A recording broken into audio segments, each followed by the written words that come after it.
What's going on YouTube? It's your girl Monique Nicole and I am back with another video. Before we get started, if you are new to my channel, please go ahead and subscribe. Go ahead and go ahead and click that like button, please. Support your girl, okay? Help a sister out, okay? So today we are going to be reviewing a brand new show, Power Book 3, Raising Kanan. Sorry, I had to think about it. So this is another installment in the Power universe, which I'm loving this idea of, having different versions of, not versions of Power, but having different, I guess, installments in the Power franchise. I must say Raising Kanan, I can tell, is definitely going to become one of my favorite spinoffs for sure of Power. I really enjoyed the season premiere. I feel like the acting was great. I'm already really liking the characters. I'm loving the storyline. I'm loving the nostalgia of the early 90s, the music, the outfits, just the vibe. Like, I'm originally from Queens, New York. I lived there until I was about 10 years old. But my older sister, she really lived a lot of her adolescent years in New York. So when we were actually watching it together, it was really cool to see her actually name drop some of the locations that they were shooting at, like the park that was featured in this episode was the actual real park in Queens. A few other things she spotted, so it was really cool. But yeah, I love the whole 90s. I just love it. I love that is where they're taking us to. We're going back to the beginning. This is the beginning of Kanan's start. We get to see young Kanan before he became ruthless and evil and just a cold-blooded killer. So we are seeing young Kanan, and that is exactly where they started in the beginning. We start off in 1985. We see a very young Kanan. Poor thing is getting jumped. Hold on, y'all. I feel like my camera's a little, ooh. Okay. In 1985, we see a young Kanan. Poor baby is getting jumped, honey. He is getting jumped. They beat him up. They stole his money. We see his cousin Jukebox getting held back. She wants to go and protect her cousin, but again, they're holding her back. Now, Jukebox, we know the adult version of Jukebox, who was played by actress Anika Noni Rose. I think she was introduced in season 3 of Power. She was an excellent addition to the show, the original Power. So it's just really interesting and really nice that we are going to go backwards now and see a young Jukebox, a young Kanan. We get to see their relationship, their bond. They are literally family. So it's gonna be nice to see where it all started. But yeah, poor Kanan is getting his ass beat, honey. He runs home, and there we meet his mother, Raquel, or Rocky, whatever. And then we see her then boyfriend. Child, they in the kitchen counting up money, dealing up drugs. I don't know if it was cocaine or weed. This was 1985, so I do think cocaine was definitely, live and popping. But they were dealing drugs and money, child, in the damn kitchen table. But, Kanan runs in crying, runs to his room. We actually find out that Raquel's boyfriend actually dies a year later. Someone lit his ass up on fire for snitching, apparently. Oh, terrible way to die. But Kanan says that he really liked him because he was really good to his mom. So interesting. By the way, 50 Cent / Kanan is actually narrating the show. Now, I do not know if this is going to be just a one-time thing in the season premiere, if it's going to be sprinkled about throughout the whole season, or if it's going to be every single episode. I'm typically very picky about like narrations, like in a film or a TV show. I feel like it's very hit or miss.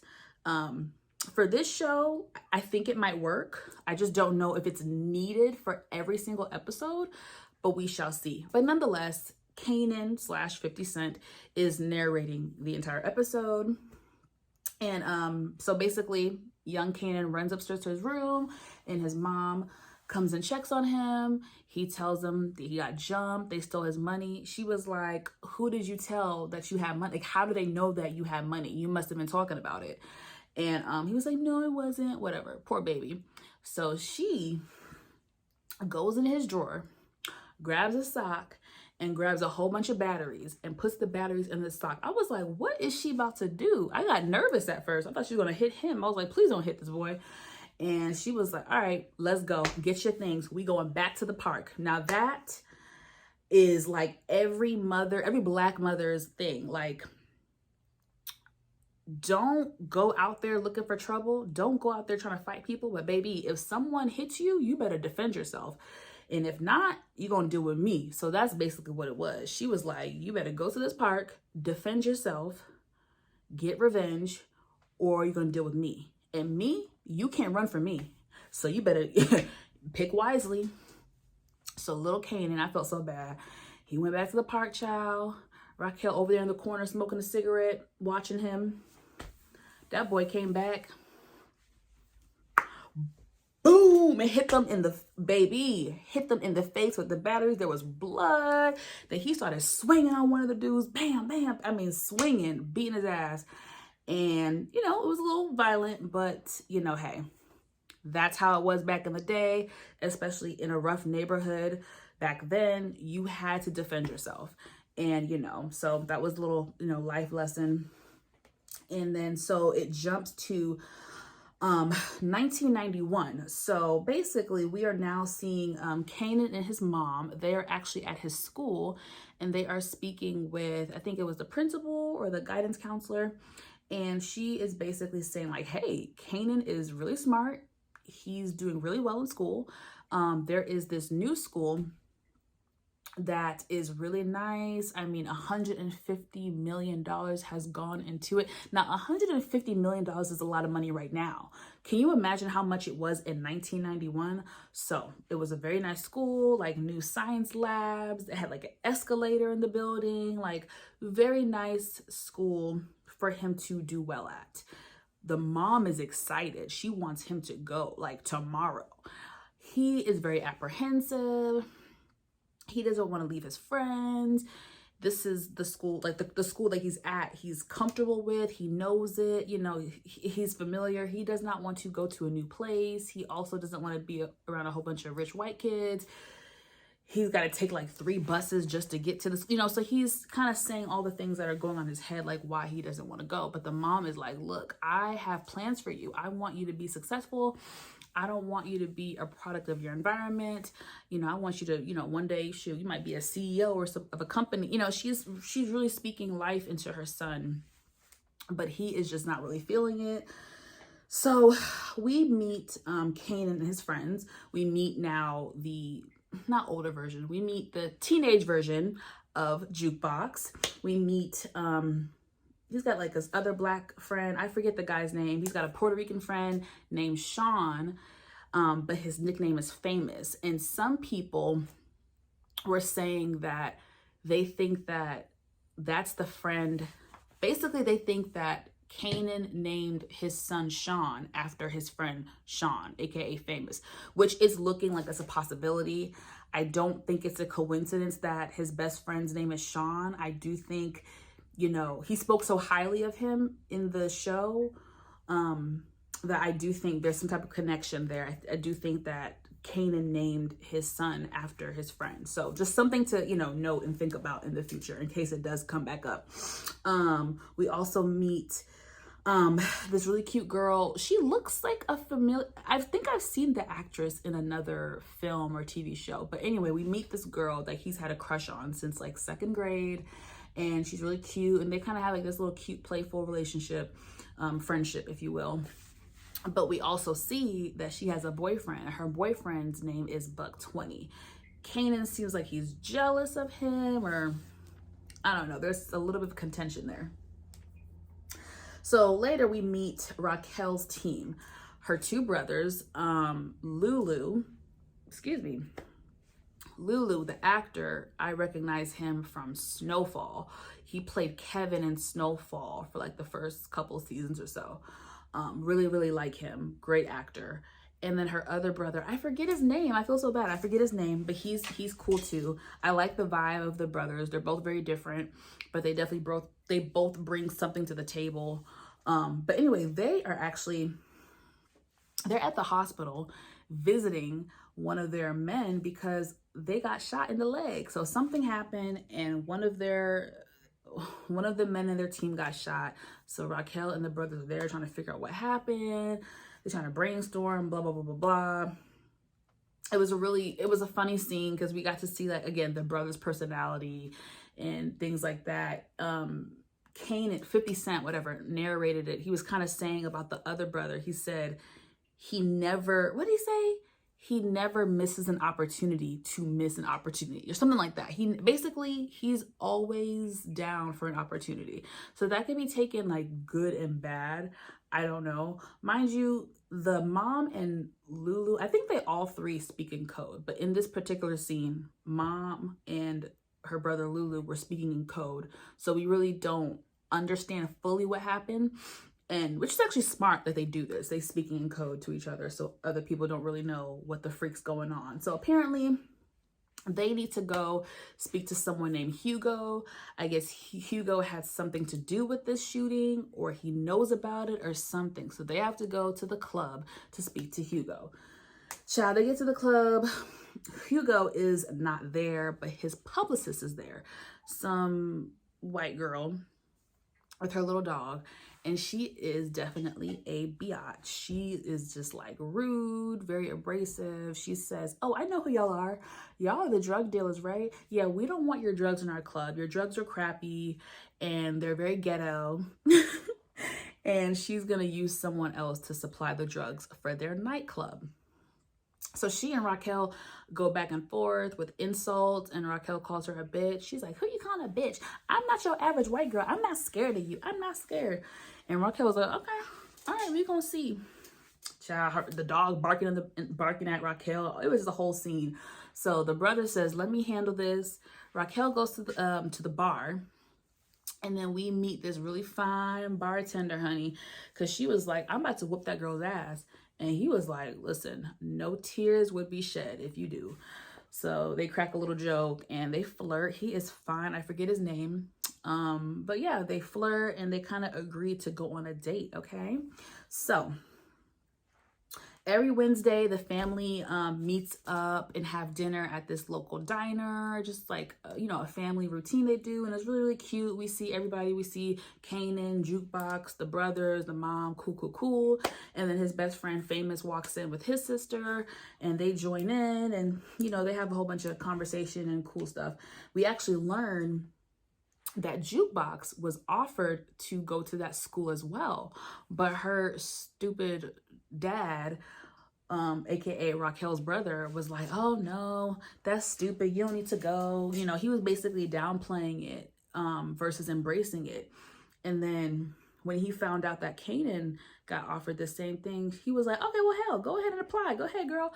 She was like, no, I can't. I'm too old now to apply. So that brother, I forget his name, but he's just like what's the word I'm looking for? He's more of like the dingbat brother, like, I don't know. But I actually felt kind of bad for Jukebox.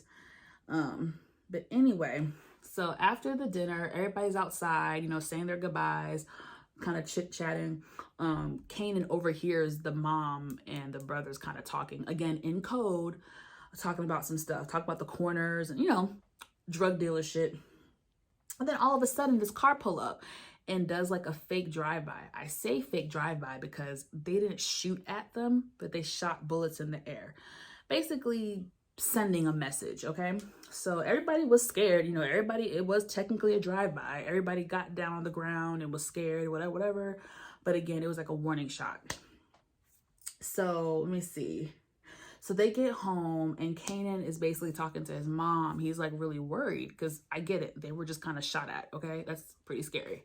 So he's like, Mom, I'm scared. Like, what the freak? Like, you know, if something happens to you, what's going to happen to me? You know, single mom, you know, of course, her child's worried. And she's just like, look, you know, worst comes to worst, you go live with your grandmother. That's why I got the house for her, so that if anything, you can always go stay with her. And, you know, he's like, I want to protect you. And boy, you are 15. Who are you going to protect? Like, go sit down. Like, I get the wanting to be there for your mom, but bro. Anyway, so the next day, Raquel and her crew go meet up with Unique. Oh, you know what? I think did I miss a part? Hold up. I think I missed a part. Okay. So basically, it don't matter. Anyway, okay. So Unique is basically this big time drug dealer, okay? He's a big time drug dealer, blah, blah, blah, blah. So, dang, now I'm getting all discombobulated, child. Okay, so Raquel and her crew meet up with Unique, okay, and his crew. And basically they have a conversation. I don't really understand what happened to like have this disagreement happen with them, where there was contention, where there was even a need for a warning shot, but whatever, something happened. So they're meeting up and basically, you know, rah, all this conversation, and they come to an agreement. Like Raquel was kind of standing up for herself. She was like, you and your crew came shooting at me and my family. There's got to be a consequence for that. So how about you give us XYZ corners and we call it a deal. We call it even. So, you know, they go back and forth, but Unique seems like a really level-headed drug dealer, okay? He seems pretty level-headed. So he's like, all right, deal. I'll give you XYZ corners. You do this. We cool. So cool. Came to an agreement. All is well. So Kanan and his friends I think they were waiting at the bus stop to, you know, get to school. And they're basically talking about, you know, what happened last night with getting shot at. Again, scary. So they're talking about all that stuff. Kanan said that, you know, his mom said that she was going to take care of it. It was going to be handled. Cool. So they're also talking about the new rich school, and his friends were like, you know, hey, are you gonna go to that school? Like, what's the plan? Like, are you going? And he's like, man, I don't know. I gotta go take this stupid test. He's got to take a test to then see if he can actually get into the school, whatever. And his friend Sean, aka Famous, was like, shoot, if that was me, I would just fail the shit on purpose. Put that bug in Kanan's ear, and now Kanan is like a light bulb went off, and he was like, okay, bet. He gonna fail the test. So it's just like, I was so pissed. I was just like, damn it. Just do it for your mother.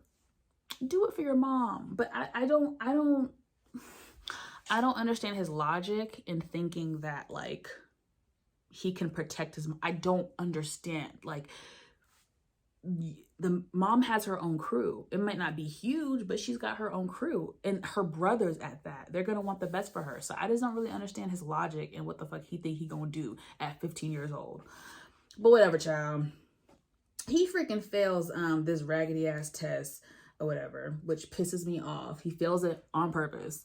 So next we see Barbie, aka the publicist from the club, Blondie. She getting her back blown out. She getting that D, okay? You know, power is good for a sex scene. That I was gonna say, this show, what I liked about this show is that it did not feel so much like Power. And it's not shade, because I do feel like we kind of shade Power too much. And it's like, we have to remember the glory days of Power. I think in life, we always remember the negative, and we have to give credit where it's due. Power gave us 4 consistent seasons. The first 4 seasons of Power were excellent. Like, no complaints. There was no critiques. There was no making fun of the script. Like, the first 4 seasons of Power were freaking solid. 5 and 6 is where things fell off. So again, I hate downplaying Power, but nonetheless, this show does not feel like Power. It feels like a different show, which we kind of like. But child, Power known for the damn sex scenes. So she getting the D. And then while she getting the D, she's like, hold up. Something smell weird. It was just like, she's like, what is that smell? Child. Raquel and her people, man. They done broke into the girl's house or did something, and they put her freaking dog in the microwave and killed him. And that shit was so graphic. Like, oh my gosh, I hated it. If I hated one scene, I hated a couple scenes, but that's the one thing I really hated about this episode. I was just like, why are we doing that? The poor dog. But Raquel had to send a message that she is that bitch and you will not freaking try her. So, RIP to the dog. So, Kanan takes the test and fails it, okay? He meets up with his friends afterwards. So, that's my cat, Simba. Speaking of damn animals, yeah, it's my cat. Chow. So Kanan is with his crew, okay? And they happen to notice that Buck 20, who is, see, I think I missed this in the beginning. Buck 20 is old girl's boyfriend. Remember the girl that she had a crush, that he has a crush on, whatever. That's her boyfriend. That boyfriend is also cool. You want to be on the camera? Come here. Say hi. This is Simba. He loves me. You love me? I know the lights are too bright. Oh. Ciao boo boo. Anyway, Buck 20, who is Kanan's classmate, goes to his high school. He is down and cool with Unique's crew, okay? So Kanan and his crew, I say crew, they're not a crew. Kanan and his friends see that Buck 20 and his people are on his mom's block. Little does Kanan know, Mama already got the shit cool. She and Unique came to an agreement. But Kanan want to be Captain Save-A-Ho and think he know everything at 15. So before he consults with his mom, he takes it upon himself to go run up on Buck 20 and his boys and shoot at him, like kill him. Now, I was happy with the writing for everything in this episode, except for this. One thing I wish they did from a writing standpoint was I wish they did something or inserted something in the first episode to kind of show a gradual thing of Kanan. So meaning like gradual like actions of Kanan becoming a killer. I know they're going to do that throughout the season, but in this first episode, for him to kill someone in the first episode, I just felt like, damn it, we needed to see teenager Kanan get into a fight. We needed to see teenager Kanan get buck with some. We didn't even see him. He didn't even squash a grape. He didn't bust a grape. Like, so all of a sudden you're telling me he's a killer? Like, don't get me wrong. He had a reaction to the murder. Like, he did not take it well. He was shaking. He was like hyperventilating. We saw him have a reaction. We know it was tough for him. That was his first kill. But I just felt like there was nothing to show. Like, I just didn't, he just roll up killing people. Like, it just felt like a jump. So I didn't really like that for episode 1. I felt like episode 2 or 3, okay. But episode 1, you have him kill someone? Like, it just didn't really make sense. So I felt like they could have did that a little bit better from a writing standpoint. But child, Kanan done shot the boy, and it was so sad. I really didn't like that. It just made me really, really sad because, again, this is a high school student. You know what I mean? And then you killed him for no reason. Again, Kanan, rookie move, stupid move. Did not consult with his mother. So Kanan done bucked up the whole thing, y'all. He done bucked up the whole thing. So, what happened, child? What done happened? So, Raquel was on her little date with old dude, and her brother came in and was like, Kanan. That's all he had to say, and she dropped her shit and dipped out on the date. So, Raquel, the brothers, they're all confronting Kanan like, oh, shit, hold on. Go before you damn pee on my carpet. Go. I gotta fucking edit this now for real. Oh, Jesus. Okay. So Raquel, the brothers, everybody, they're confronting Kanan. Like, what the freak did you do? Like, what the freak? We had it. The mom was like, we had it. We came to an agreement and you bucked up the whole thing. And he was like, why didn't nobody tell me? Negro, you are 15. Who the buck gotta tell you? Ain't nobody gotta tell you shit, bro. You are 15. I just couldn't believe he was coming like, oh, nobody told me. No, bro, you're not a part of this shit. Why the fuck they gonna tell you? Oh, stupid ass. One of the brothers was like, yeah, tell me why she gave up the block. Basically, Kanan was like, oh, why'd you give the block? And the brother, the dumb brother was like, yeah, I want to know the same thing. I'm wondering that myself. And Raquel was like, hold up. Before you question me, let's not forget when you were in charge of shit, you effed it up, brother Tucker, all right? So let me do what the fuck I do best, which is running this shit. So she checked him, and I was like, damn, you had to check him in front of his own child? Embarrassing.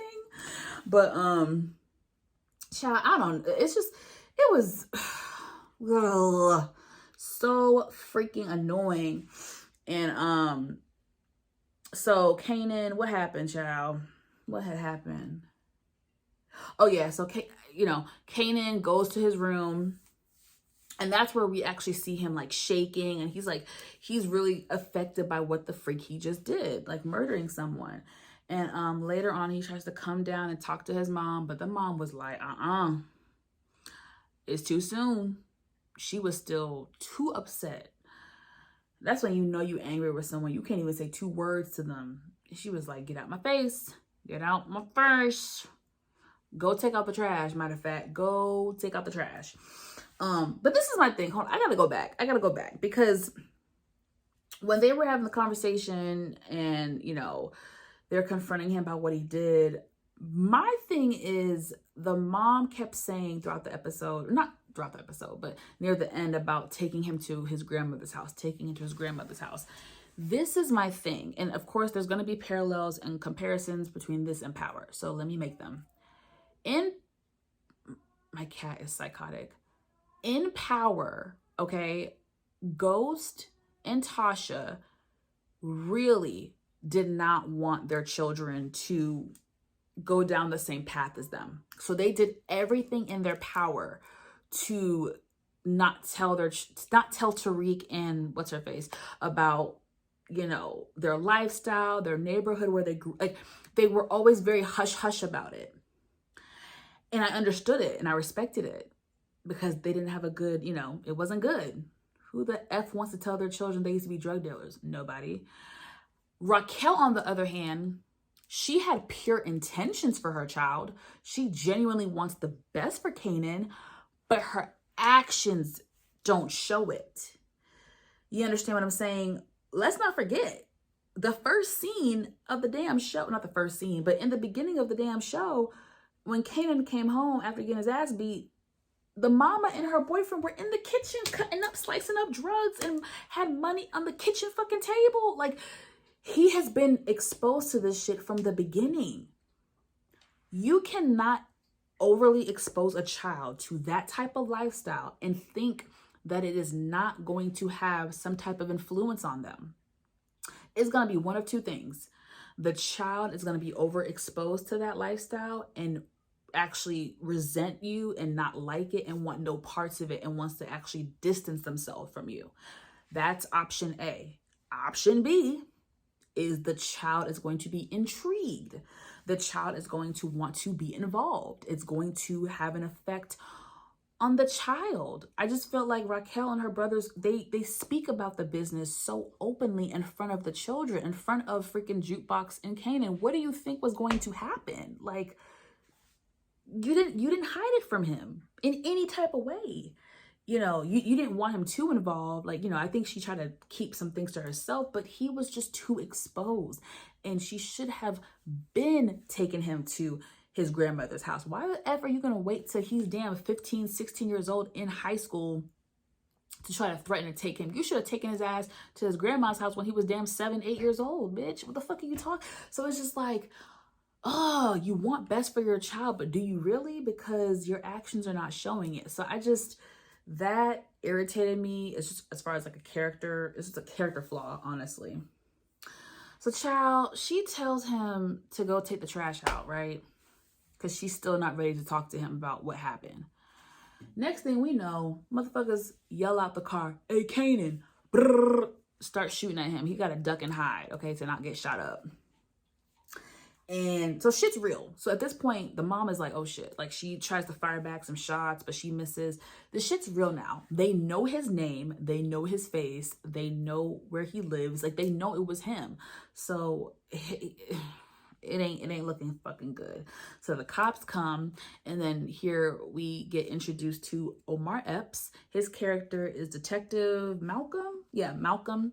We don't know yet if he's a good or bad cop. He's basically like the neighborhood cop who's got one foot in the streets and one foot, you know, on the law side, like on the legal side. So it's like, are you good? Are you bad? Are you the one that's going to kind of like give a heads up and give warnings to your community? I don't know. Again, one foot in the streets, one foot, you know, in the legal world. And him and Raquel definitely know each other. But basically, he's trying to get the 411 from Raquel. She basically lies and was like, yeah, it was an accident. They hit up the wrong house. And he was like, oh, that's your story and you sticking to it, huh? He was like, he said something. He was like, all right, watch your back, Raquel. Watch your back. And it was a warning because the block is hot, sis. The block is hot. The uncles show up, you know, they're worried. They see what happened. And then kind of like on the sly, they're talking to Raquel and they're like, look, sis, there's a price tag on Kanan's head. And there is nothing you or I can ever, like, none of us, there's nothing anyone can do about it, including you, like, including you as his mother. There's only so much protection you can do, baby. They want blood and they want his blood. So what you gonna do? So that night, child, she got an epiphany. She wakes him up in the middle of the night. I think we all initially thought that she was going to take him to the grandma's house, but no. She takes him out in the middle of nowhere. It's dark at night. They get to talking, and she's like, how'd that test go? And he confessed that he failed on purpose. And she was just like, damn, like, ugh. That was like the last, you know, that was his last way out of this shit. So she's like, okay, all right. So she takes the gun and she's like, you're gonna have to defend yourself. So she gives him the gun. He kind of about to shoot. She was like, two hands, and put your strong, you know, your strong hand on top. Okay. So he fires the first one, and she was like, okay. You wanted to be in it, you're in it. And then she said this, and I have to read it. Oh my God, that's my cat. Please ignore him, y'all. Basically, he shoots around and she says, you see that bullet? That bullet is now out there in the world and it has your name on it. That same bullet is, you're going to be running from that same bullet for the rest of your life. Like, it was so powerful in that scene. It was so powerful. And even her facial expressions, just, she looked so hurt as she watched him shoot. Oh my gosh. It was like, I'm about to kill this cat. She was so hurt. Like, she was so hurt. And on one hand, again, I want to sympathize with her. Hold on, because as much as I want to sympathize with her, I'm also like, sis, again, you could have prevented this. Come here. I'm at the end of the video. Come here. Fine. Sis could have prevented this and you didn't. So I'm just like, I have sympathy, but on the other hand, I'm shaking my head at you. But she said it. All right, you wanted to be in it. You in it, Negro. All right, you guys, that's the end of my review. Thank you so much for watching and being patient and dealing with Simba's cries in the background. Please, please, please like, comment, and subscribe. Please like, please subscribe. I need all the support I can get. Please drop down in the comment section. Let me know your thoughts and opinions on the episode, and I will see you guys next time. Bye.